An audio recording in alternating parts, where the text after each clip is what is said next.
Bonjour à tous, ici Amélie. Merci d'être sur ma chaîne dédiée à l'économie domestique et à la propreté. On va plonger directement dans le sujet, alors restez avec moi. La question du nettoyage rapide de l'ail en grande quantité se pose surtout en été, à la saison des préparatifs de l'hiver. Bien entendu, l'ail se consomme tout au long de l'année, en entrée, dans les snacks, les sauces et les salades. Quelques dents peuvent être nettoyées de la manière habituelle. Mais lorsque la recette exige la préparation d'un demi-kilo ou plus d'ail, cela devient même effrayant. Premièrement, il est temps, deuxièmement, vos mains sont recouvertes d'une couche collante de jus secrète, et troisièmement, même. Une petite égratignure sur vos mains cuira horriblement. Il ne faut pas non plus oublier l'odeur désagréable qui s'en dégageait. En général, tout indique qu'il faut chercher d'urgence un moyen de sortir de cette situation, et il y a plusieurs options à la fois. Comment choisir l'ail ? En ce qui concerne le nettoyage de l'ail, la variété d'ail n'a aucune incidence. La principale chose à laquelle il faut prêter attention lors de l'achat est la densité et la sécheresse.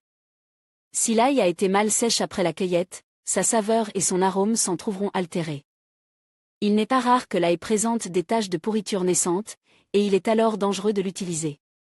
Les acheteurs sont attirés par les grosses tétées. Les experts conseillent cependant de choisir de l'ail de taille moyenne. Il est plus conforme aux exigences et présente des caractéristiques de qualité supérieure. Veillez à tâter la tête. Dans un fruit mûr, les tranches sont bien palpables et peuvent même être légèrement séparées de la tige principale. Mais pas trop. Plus les dents s'éloignent, plus le fruit est prêt à être plante, ce qui signifie qu'il est sur le point de germer. Le corps n'en profitera pas en le consommant, car toutes les forces sont mises au service de la croissance. Conseil. N'achetez pas d'ail avec beaucoup d'enveloppes.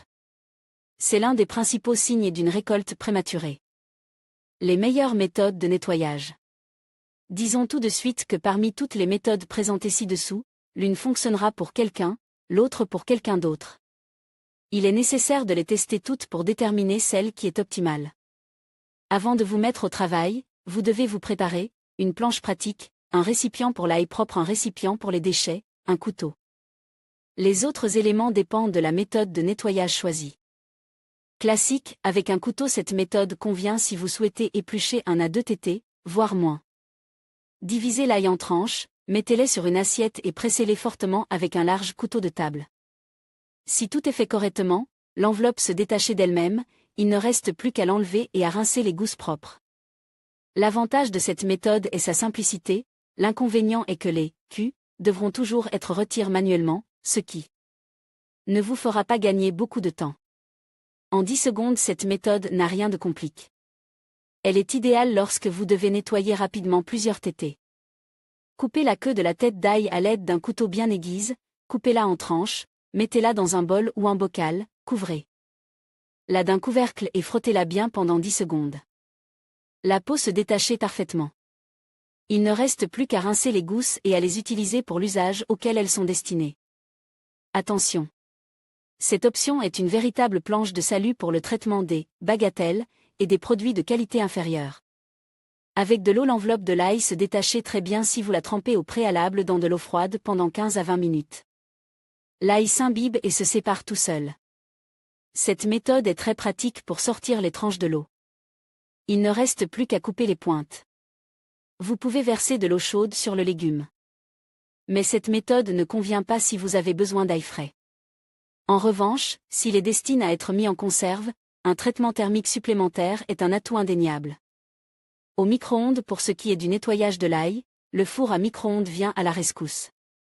Il suffit de déposer les tétés entières sur un plat et d'allumer le micro-ondes à pleine puissance pendant 15 à 20 secondes. Les enveloppes sont parfaitement nettoyées à la main, mais l'inconvénient est que les pellicules restent, et il faudra encore les nettoyer avec un couteau, en passant un peu moins de temps que pour un nettoyage complet, mais en dépensant quand même. Important. De nombreuses personnes affirment qu'après le passage au micro-ondes, les légumes perdent leur tranchant et leur amertume. Utilisation d'un éplucheur en silicone, c'est l'une des nouveautés des quincailleries. Il s'agit d'un petit tube de silicone. Les inventeurs conseillent de mettre de l'ail à l'intérieur et de le faire rouler sur la table, en répétant les mouvements, comme avec un rouleau à pâtisserie pour étaler une pâtée.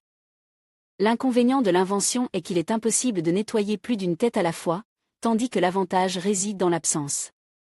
Total d'odeur sur les mains, la dostochka, la table et le couteau. Conseil.